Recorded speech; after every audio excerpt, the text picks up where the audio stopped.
We do see varying shades of pink when it comes to the traditional Tradwife, those that are very benign about it.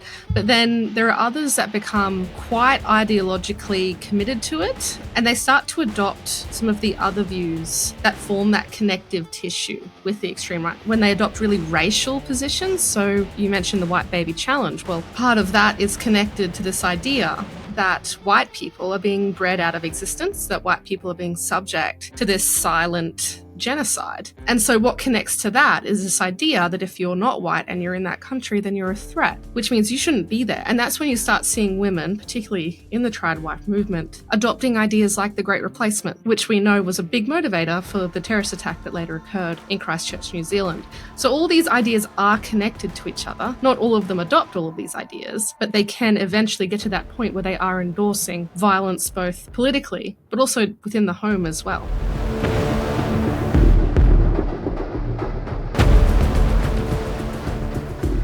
So when you think of a traditional wife, what sort of things come to mind? A bow in the hair. A bow in the hair?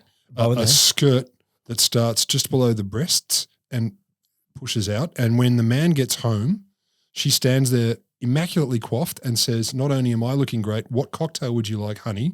All right. And the children are all bathed and fed. Yes. Yeah, the children are all bathed. Other than that, I have no opinion. The long flowing dresses, the flowers in the hair, lots of baking. Lots of baking. Kids doing wholesome activities. Kids that are nowhere near any screens, they're all doing, great wholesome. Well, to be fair, in my view, that the traditional wife thing it's a 50s stereotype. So of course there's no screens. When you think of so it's people gardening, people making their own food, people maybe making their own clothes or doing things that are very wholesome.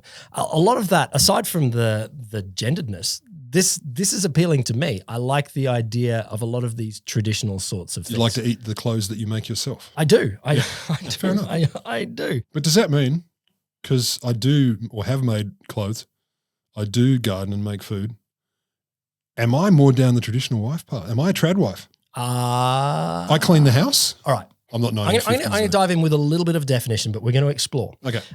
So a traditional wife, a Tradwife, is someone who has potentially dropped out of the modern rat race, looked at the evils of modern society and said, you know what? Some of the ways that families lived, women lived 50 years ago, 100 years ago, or further back, maybe there's some positives there. Maybe if I lived a little bit more like my grandmother or my great-grandmother. So briefly, but smoking heavily. That's your great-grandmother. Maybe life would be a little bit better. But underneath the surface, there's something a little bit more something going on. In 2017, Mormon blogger, Wife with a Purpose, Alia Stewart, she was living the Tradwife thing. So a lot of content on Instagram and a few other social medias. I think she had YouTube. I think she was on Twitter. Yeah. A lot of pictures of baking, playing with her kids, doing things at home, which are wholesome and lovely things. Okay. She responded to a comment from the Republican politician Steve King. Yeah. Steve King rightly says, we can't restore our nation with someone else's babies. I'm issuing a white baby challenge. I've made 6, match or beat me. Now you can guess here. The challenge went viral, or at least the tweet went viral. Do you mean as in like a virus, it made people feel sick? It made people have a lot of opinions. A lot of people were hostile. Really? As you can guess. But a lot of people were saying, I stand in solidarity with Alia. Love this woman. She's 100% right. And make white babies great again. What I want to explore today. What the hell is going on here? What is the link between living a traditional, wholesome life and maybe some very sinister things? And to do that, I've invited on someone who's writing on this subject I've found really fascinating. Dr. Kristy Campion. Senior Lecturer and Discipline Lead of Terrorism Studies at the Australian Graduate School of Policing and Security at Charles Sturt University. Kristy, welcome to The Wholesome Show. Thank you for having me. When we think about a Tradwife, where should we start? How do you introduce the concept of Tradwife? And what does it mean that you study it in a school of terrorism? Not a school of terrorism, a school against terrorism. But yeah, we're very against terrorism here at the Australian Graduate School. Good to get that out there up front. That's good.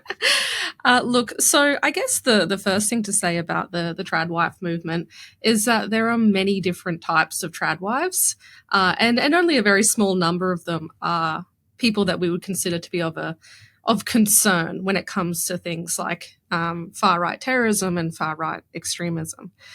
But for the most part, when we're talking about the traditional wife and the Tradwife aesthetic, we're really talking about a movement that's largely dominated social media and which largely sees a lot of filtering, a lot of Instagram filters, really representing this bucolic, idealistic way of living in which the woman, remains in the home, taking care of the family, the hearth, the garden, and the husband is the male breadwinner. And to an extent, that is an entirely normal thing, I think, even in contemporary society. But when it becomes interesting to us is when the Tradwife ethos becomes fused with something that might just be a little bit more problematic to contemporary society. And that's when we see Tradwives saying things that might be racist, misogynistic, homophobic, all the way through to explicitly advocating violence and or terrorism. What is the pathway here? I mean, where are people coming into the Tradwife world? Do they start by thinking, it'd be nice to do more baking? Or are they starting by thinking, I want who's against baking? I mean, I want white people to rule the world. Like where is the start in their thinking? So I'm guessing there's a few steps. I don't know. There might be. Because I'm quite a fan of baking. But the whole white supremacy thing, it's not in any recipe book I've read. Over to you, expert. Look, it is quite a leap to go from making your own sourdough in COVID lockdown through to, advocating white supremacy. But I think one of the tricky things about this is that when we're talking about pathways into potentially problematic or dangerous movements in our society, there is never any one pathway. But what we do know about the Tradwives is that it is disaggregated online movement. There's no formal membership, you don't sign up and suddenly the next day you're a Tradwife. It is actually a choice that you need to make. And often that choice is informed by what you're viewing online and how you respond to what you view online. So many people would see Tradwife content and go, no thanks, that's not for me. Whereas other people think, well, this is a bit interesting. I might have a closer look.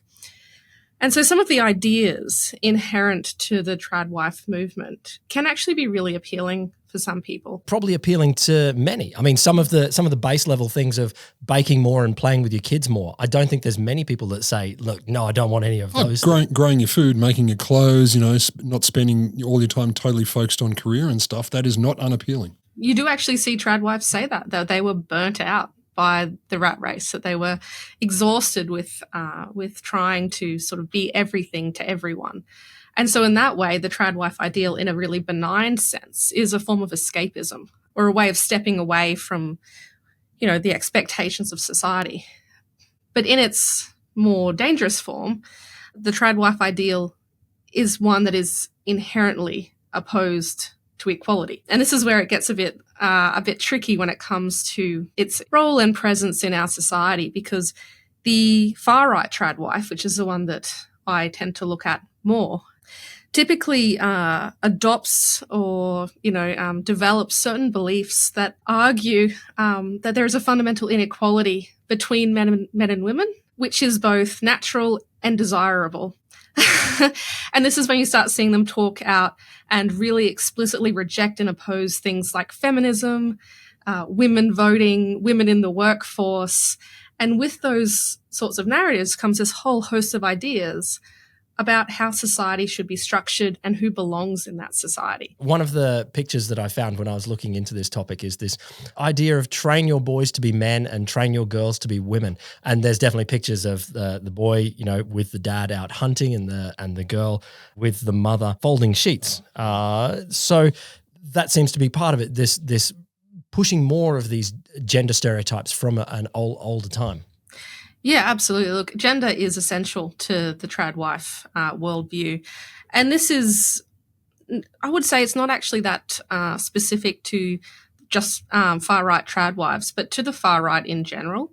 For a long time, the Australian far-right in particular have had this opposition to what they saw as gendered insecurity, this idea that what's normal for a woman to do or what's normal for a man to do, that the lines between these things have become increasingly blurred, which has seen men become emasculated and women become too masculine. And this all feeds into some of their ideas about current society being perverted and corrupt and decadent and all of those sorts of things.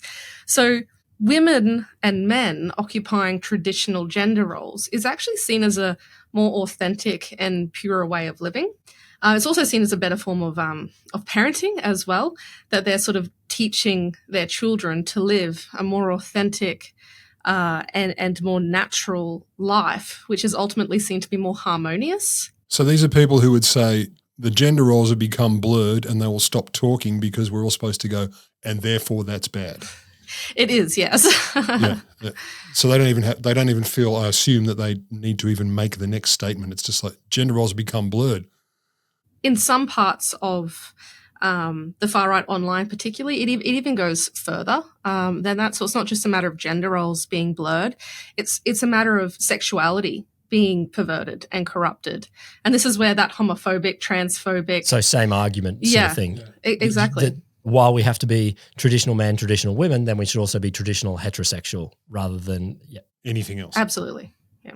Is this a pathway to the far right sort of argument? Does the Tradwife online discourse, does it open people up to drifting towards the far right sort of world? Is there a risk of that from your perspective? Look, I think it certainly can. We do see, I guess, varying shades of pink when it comes to the traditional Tradwife. You've got those that are, that are very benign about it. But then there are others that become quite ideologically committed to it, and they start to adopt some of the other views that form that connective tissue with the extreme right. And this is where we start seeing it get a little bit darker, a little bit more problematic. And so this is when it comes to things like when they adopt really racial positions. So, for example, the idea, like you mentioned the white baby challenge. Well, part of that is connected to this idea that white people are being bred out of existence, that white people are being subject to this silent genocide. And so what connects to that is this idea that if you're not white and you're in that country, then you're a threat, which means you shouldn't be there. And that's when you start seeing women, particularly in the Tradwife movement, adopting ideas like the Great Replacement, which we know was a big motivator for the terrorist attack that later occurred in Christchurch, New Zealand. So all these ideas are connected to each other. Not all of them adopt all of these ideas, but they can eventually get to that point where they are endorsing violence both politically, but also within the home as well. So as a person who is studying terrorism matters, did you dive into Tradwife and that led you to potential terrorism matters, or did you start talking or thinking about terrorism and Tradwife came up? Which way does this go for you? The Tradwife movement came to my attention when I was more broadly researching what women do in the far right, because there's this idea that the far right doesn't serve women's interests. Therefore, it doesn't make sense that women are there.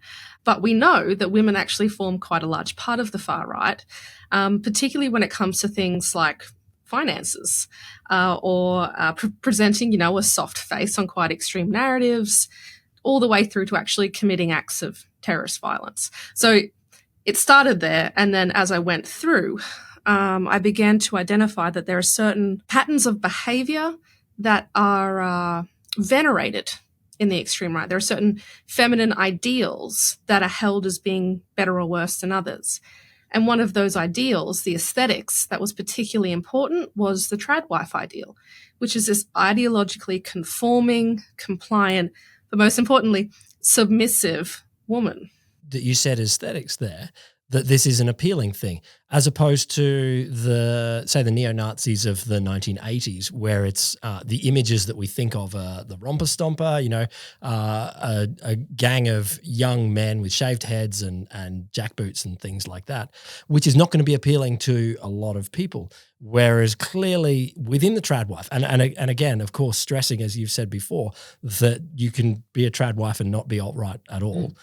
But within this is a far more appealing message that there is in traditional values a lot aesthetically or lifestyle-wise that is nice. It's sneaky, isn't it? And worth embracing. Yeah, absolutely there is. And I think, if people are making that choice, that's absolutely fine. What's not fine is when they start to adopt ideas that threaten the safety and security of their fellow citizens. And it does take a while to get to that point, I think. But it does. Like, are there some that might drift into this with a feeling like life could be better? A feeling like, I don't want to be in the rat race and I want to go, I would like to be wearing linen. I would like to be living near grass. I would like to have more sunshine and playing with my kids. And sourdough's awesome. Yeah, exactly. Yeah. And that there is actually, not everyone, of course, but there is some sort of a pathway there. Yeah, there certainly is. And there is, I think, growing appeal. And part of that growing appeal is due to factors that are largely outside of people's personal control as well. So generally when we're talking about ideology, we're talking about a worldview or a belief system that promises people something better than what they have. Now, if we take our current context where we have difficulties with housing, with rent, insecure living, rising costs of food and groceries, that sort of thing, it is really easy to see why people would actually want something different and want something something that they see as being better. The issue with some of the ideas involved with the Tradwife movement is that their solutions to these problems can be quite drastic at times, quite racially motivated, or can be quite discriminatory towards their fellow citizens. Is this part of this whole thing though? You see this a lot with people who go like, things don't feel right for me now. I don't know what is better or how to get there, but I do know that if it's not right now, why don't I just burn this down? Like with no kind of clarity about what that might mean. But it's like, if I burn down what's going on now, therefore what follows will likely be better. Is that kind of thing you're talking about? They don't really have a clear plan. It's just not this. Yeah, it's quite revolutionary, this idea. And you see it honestly in virtually every terrorist movement. This idea that society is so irreparably broken and corrupt, you can't fix it. The only thing you can do is destroy it to the bedrock and start again. How relaxing. One of the other things that you've been studying is the environmental thinking within the far right. And again, it seems to be this manifestation that the environment is not a left-wing thing, or having good families is not a left-wing thing. That they are saying that these values that we hold probably globally, spending time with family, having a nice environment around us, that there is a capturing of this within the far right to say the pathway to get there is through our mechanisms, our means, rather than building society together. Yeah, absolutely. And I think part of the appeal that they have is they essentially are able to divide society into two, sort of us versus them. And the only way that we can be realizing our true potential, that we can be living in this bucolic bliss, is if we get rid of them, if we get rid of the other. And this is when you start seeing them advocate quite strong anti-immigration positions, but also at times it goes through to not just let's deport these people, but let's actually destroy these people because they're a threat to our racial survivability, they're a threat to our authentic and pure way of life.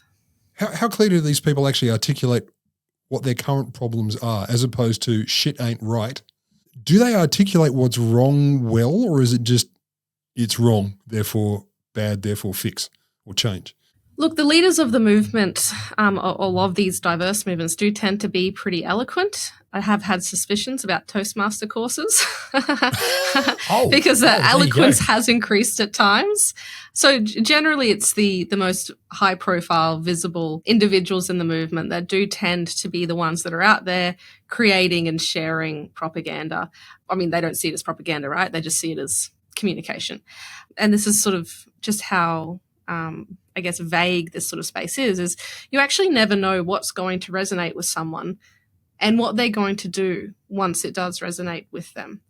So this is where some of that sort of ambiguity comes in, where it's one thing to have, for example, a tradwife or an eco-fascist stand there and talking about, achieving this great social, ecological harmony. But it's another thing to know how someone who's more predisposed to violence might react to that sort of information. Yeah. I just always wonder, I mean, I think about this with all kind of more extreme articulations of stuff where they go, shit's bad. And you go, cool. We need to fix it. Cool. Can we go back to shit's bad? What specifically shit is bad for you? And I know that doesn't matter because you have an emotional reaction, but like I'm very curious to know as a scholar of this stuff, is there much out there that talks about specifics? Like I get that the spokespeople are articulate, but what they're articulating, is that actually particularly clear or specific? Look, in a lot of cases it is, and it also tends to be packaged quite well. So there have been times when terrorism has been described as like a dark form of political marketing.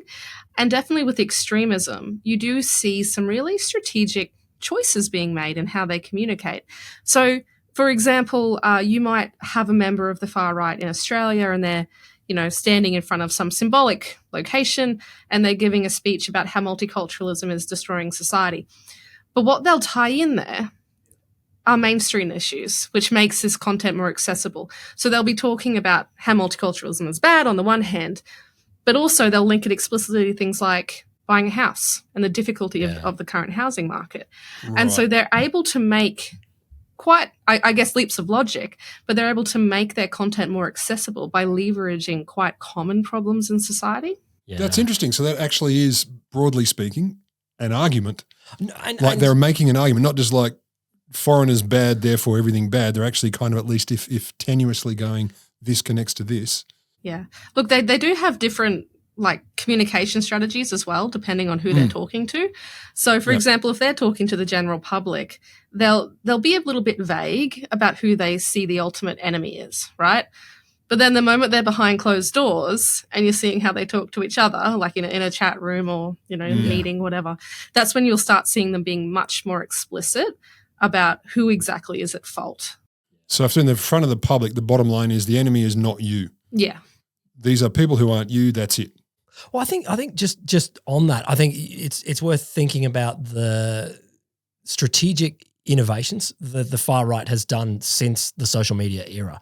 Strategic ambiguity, where a lot of the Gamergate and those sorts of people came through, and there's like Pepe the Frog, and let's see, I'll make a Nazi thing, and if anyone's calls you on it, you just say no, I'm being ironic. And so there is a way of talking there that allows people to bring far right ideas into discourse. And I think on the other side, there's the Tradwife as well, which is a way of saying a positive thing about sorts of virtues that they would articulate. And so I see a bunch of innovations in communication across the far right landscape over the last 10 years that have allowed them to come so much further into mainstream discourse. The Tradwife seems particularly clever. Oh. Because look at all these wonderful things. Happy people, healthy people, families smiling, gathering around the wireless set to listen to wherever it is. But I mean, that's in it because it starts from good and then starts to talk about bad, as opposed to these people who start from bad and talk about how bad could be better. I know I'm dumbing this down a lot, but yeah. Oh, look, no, you're absolutely spot on. I think in about the 70s or around about that time, we actually did see neo-Nazis in Australia sit down and have a chat about that exact problem, which is people were just not vibing with the swastika anymore. So they What's wrong with people? I mean, come on, look at it. It's awesome. It's got corners. It's red and black. You're not meant to say that. You don't say those. And so that's when they started sort of thinking, well, how else can we draw people in? Because remember, these people think that they're political revolutionaries. They don't wake up in the morning and go, hey, I'm the bad guy. Yeah, of course. And so, from that point, you really do see a deliberate move in the far right to steer away from that explicitly Nazi symbology. And the adoption of things like Pepe the Frog, the memes, the trolling, all of that was part of a continuation. When we think about how the far right exploits social media or just the online world in general, they have always been at the forefront. They were using the bulletin boards back in the 80s. They've got an incredibly long-running white supremacist forum still to this day. They inhabit all of the encrypted social spaces with ease. They are natives to that space. And so I guess one of the takeaways I've always had with this is that when we see people with ideologies that we don't tend to agree with or that we think are particularly backward, such as the Tradwives, we tend to think that that means that somehow they can't use the exact same technology we do every day. They do. They use social media the same way anyone else does. They use it to connect, to promote, to share ideas. Their purpose behind it is different. What do we do about this? Like, is there a way to recognize that the Tradwife or far right discourse is bleeding into things that you might find palatable, or do we stop by other sorts of means? What's the sort of things that you're advising in the terrorism world? The rather unpalatable answer to that is that there's not a lot we can do. It's not illegal to have horrible ideas about society. Look, nor should it be. Horrible ideas are one thing. Ideas are one thing. Yeah, you're right. They are. Look, it is one of those unfortunate things. You can be hold whatever political belief and that is protected. And I'm a big fan of continuing that protection. I think what we do need to do, though, is look at a little bit closer at what you just sort of indicated there, that mainstream blur, when the extreme goes mainstream. And there has been a lot of research on that. And one of the indications that comes out of that research is that part of the problem is actually sitting politicians.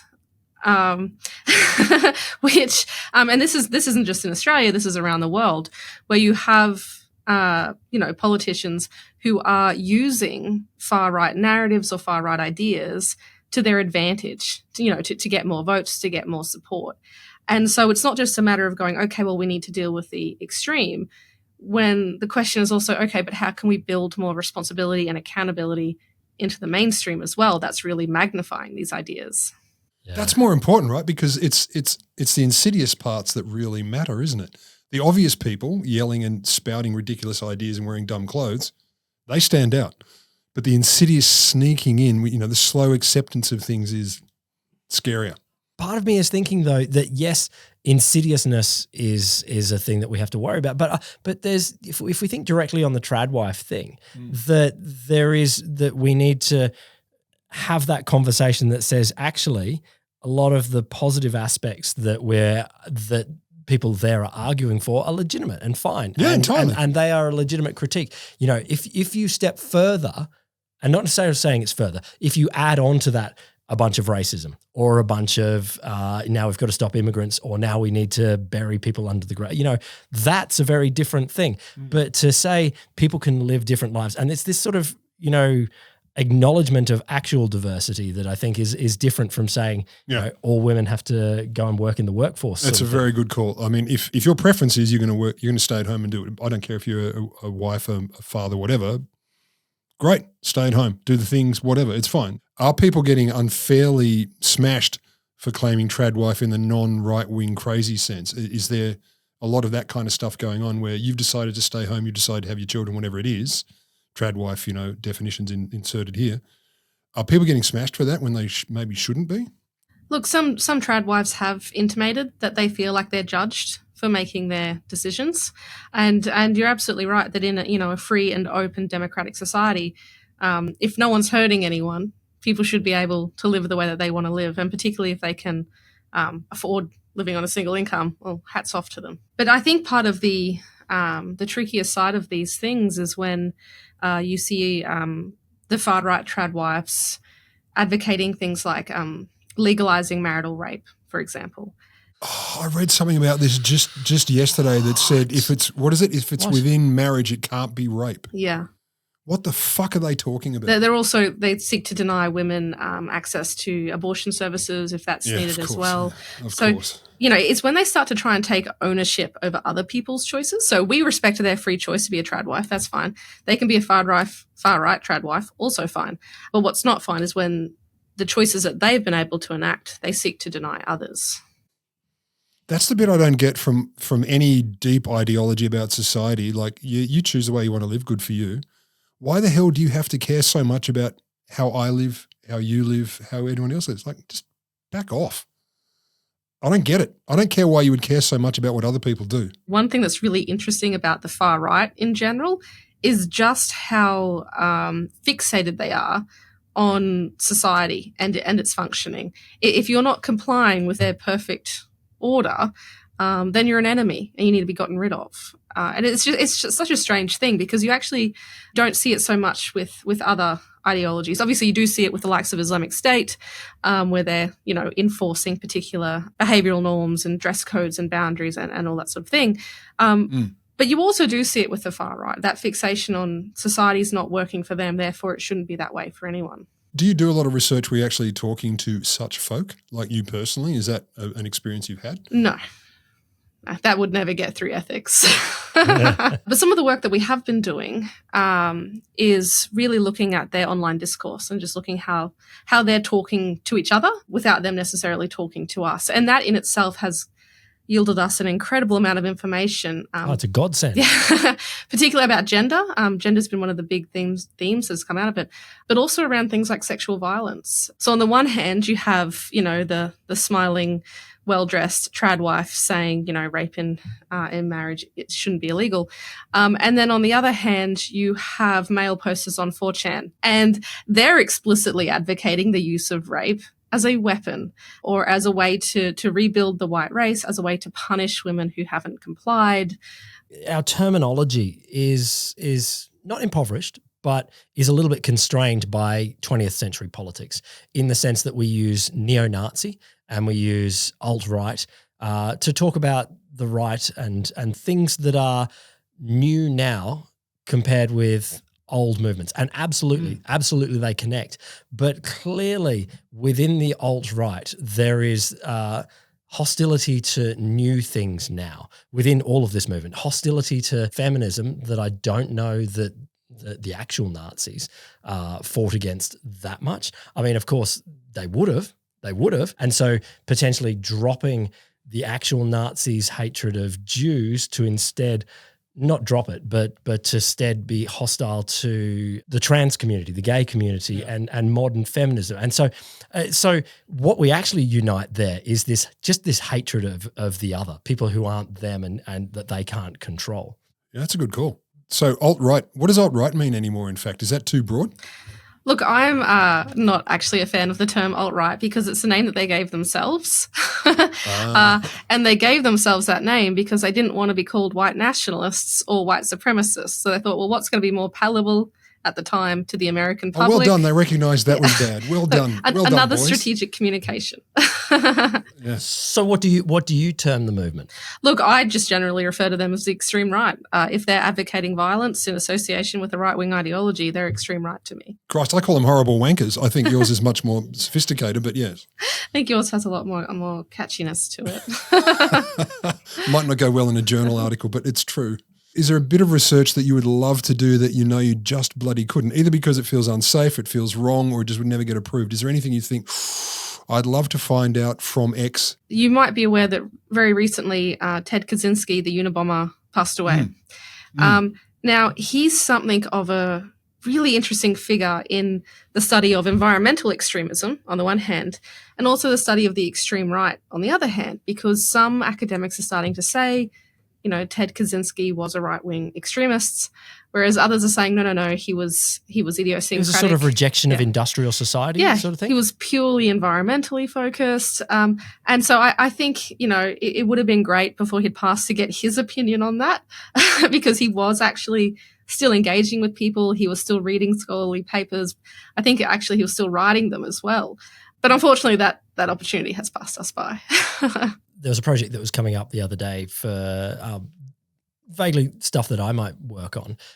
So it's in the misinformation space, the biosecurity projects. And so in biosecurity, obviously, farmers are at risk and ports are part of the risk pathway. But there's a bunch of people in what's called the peri-urban community, sort of out on bush blocks and things like that. Peri-urban. Yeah, they're sort of beyond suburban. Yeah. And they are a risk vector for various sorts of biosecurity, so they might have the virus that grows on a banana plant or something like that. But these are also the people that have deliberately marginalized themselves from society. Right. And so when government, and by government, it's just biosecurity officers, come in and say, hey, Gary, you got a banana plant. And they're like, fuck you, I'll kill you. Yes. Now, these are not terrorists, but they may be highly hostile to government. They're not necessarily acting in a terrorist sense, but there is a bunch of people out there via misinformation or via something else are like, nah, I don't want a part of all of you. And if you come near me, then there's trouble. And that's been a problem for quite some time. So we've had New South Wales police raising the alarm over some anti-government elements for quite some time. And that's because in the regional areas particularly, they were seeing people booby-trap their homes, stockpile weapons, and prepare for eventual violent confrontation with authorities for literally any reason, and it's because, in my opinion, they spend a lot of time online. They consume a lot of really fringe conspiracy theories, and they develop this sense of persecution that the government is out to get them specifically. Has the internet made it all a lot worse? Well, look, people were conspiratorial before the internet, but I think it's definitely made it a lot more accessible to them. And I also would note that there does appear to be a generational factor here. On the one hand, we're all worried about young people radicalizing to extremism. We're worried about all the time that young people are spending online. But on the other hand, you have the older generation who are much less critical with what they see online. And this is when you start seeing, like flat earth conspiracies become quite prominent in parts of Australia that you wouldn't normally expect it. Or you might start seeing them engage with the sovereign citizen movement, which is obviously one that's caused quite a bit of trouble, particularly during the COVID-19 lockdowns. The old do have power. Turns out after all, they do have influence. There you go. There you go. There's an upside.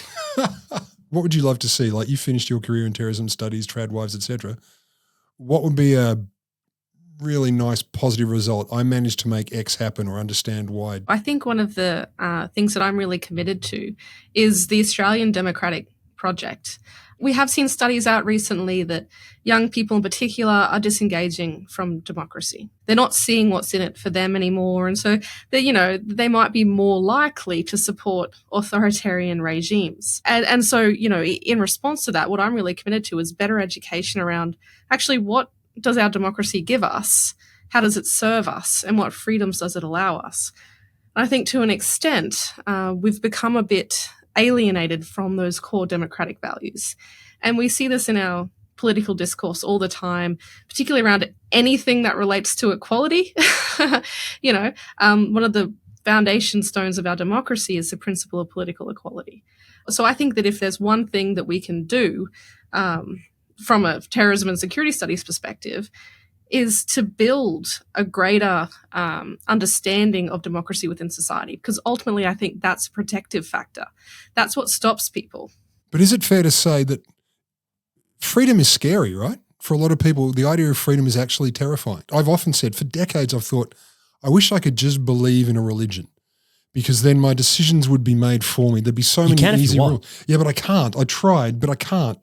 Like, do you find this a lot? Like, freedom is actually quite a confronting prospect if you really think it through. You get to choose is not always a bonus. Do you come across this? Like people kind of, they might not say it out loud, but they're kind of like, oh, but if I get to choose, I have to choose. That's tough. Yeah, basically in terrorism studies, what that intersects with is the idea of certainty, right? Certain people cannot cope with uncertainty.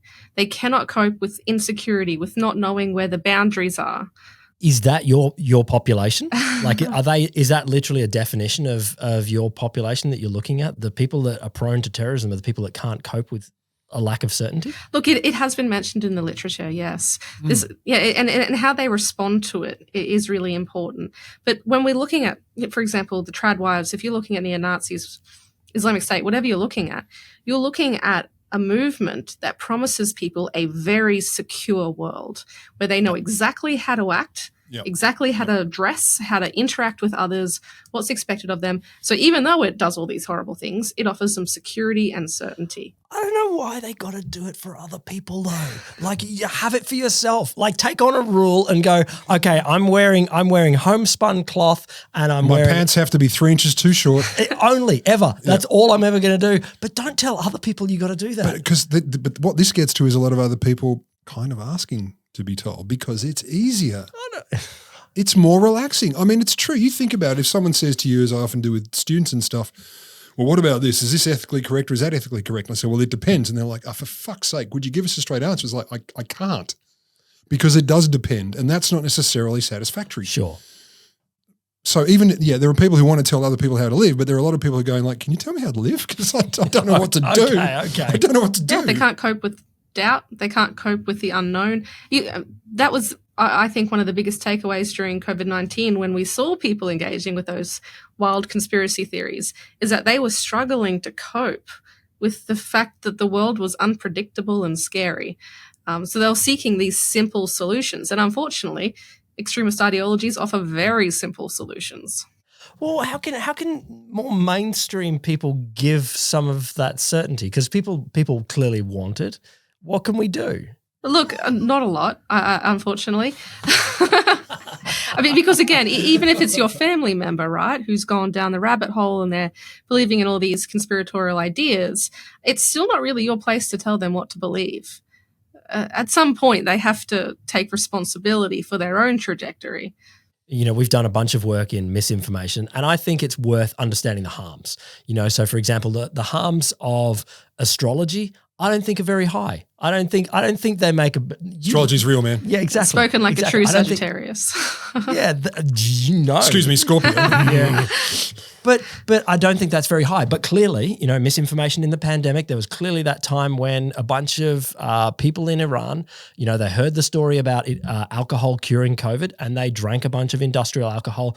800, 900 people died. So clearly there are times when misinformation absolutely brings in harms. And so in similar sort of thinking, it's these sorts of ideological beliefs on society. If you're not doing any harm, okay. Leave it alone. Okay. Yep. You want to believe that the world will be more certain if you wear whatever. That hat. Yeah. Yep. But good for you. Look, and there have been some mentions in the literature of academics saying, we all have to exist in the same shared objective reality. Fact of the matter is we don't. No, I certainly don't. Woo! No, I'm a long way from that. What is this objective you talking about? But I think one of the hazards, particularly of the far right, and how they've been able to adopt mis or disinformation strategies during COVID was their strategy behind it, which was they wanted to foment distrust. They wanted to widen the gap between the ruled and the rulers. And that was because they thought they could take advantage of that. Ultimately, they didn't really. But that was certainly part of their intent. Is the world getting better or worse?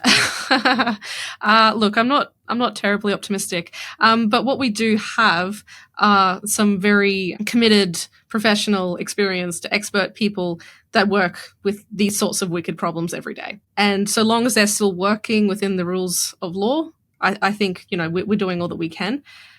At the end of the day, they can't control what people believe. They can't control what people say, although that obviously is subject to some forms of private regulation. But if they can stop people from hurting each other, then I think at the end of the day, I think that's a win. That's really all we can hope to achieve. Are you in a job where you go home at the end of the day and go, oh, God, the stuff I had to think about, the stuff I had to dig into just makes me feel like, meh. Or do you go home and go, actually, things are pretty good? Like, is this a tough job? Look, it depends on the research topic at the time. We recently finished a research topic looking at sexual violence and the extreme right. And I would say how relaxing. That one was pretty grim. It wasn't one that I don't think filled any of us with any sort of optimism or hope. But there's other research out there where you're like, actually, you know what? People are doing really good work to try and understand these problems. And the more we understand them, the better policy we can create to confront them. So, I think we just have to remain alert to the fact that this is such a dynamic space, and particularly terrorism threats. They have a habit of rising and falling, coming and going, so they don't generally last forever. So this stuff doesn't grind you down. On average, it's actually positive and good for you? Look, I think it's interesting and I think it's meaningful. Anytime we can do something that we feel like is going to mean that someone one day looks at, I don't know, is executing a search warrant and goes, oh, hang on, this person might actually be planning to harm people. That's the biggest win I think that you could ever have in our field, is to know that you've contributed towards making society a little bit safer. Is the content grim? Yes, but I think, someone has to do it. Fair call. Final question then, I think. If someone is looking at a bunch of videos about baking bread and playing in the mud with the kids, keep going. I want links. Raising goats, growing our own plants, what would you do to just say, all right, that's all good, but put some boundaries in? Look out for this bit, because then suddenly it's gone weird. Yeah. That sort of aesthetic on social media, you would end up trying to follow or look at a fair chunk of the population, which I don't think you've got the resources for. Yep. So look, some of the things I guess to look out for is those sort of explicit narratives that are anti-feminist or explicitly anti-multicultural, explicitly homophobic. There's a lot of transphobic content. That sort of content is more indicative that someone's supporting, that more dangerous element of the far right, rather than, being a relatively apolitical, benign housewife that's made a choice for herself. Kristy, thank you so much for joining us here on The Wholesome Show. Thank you for having me.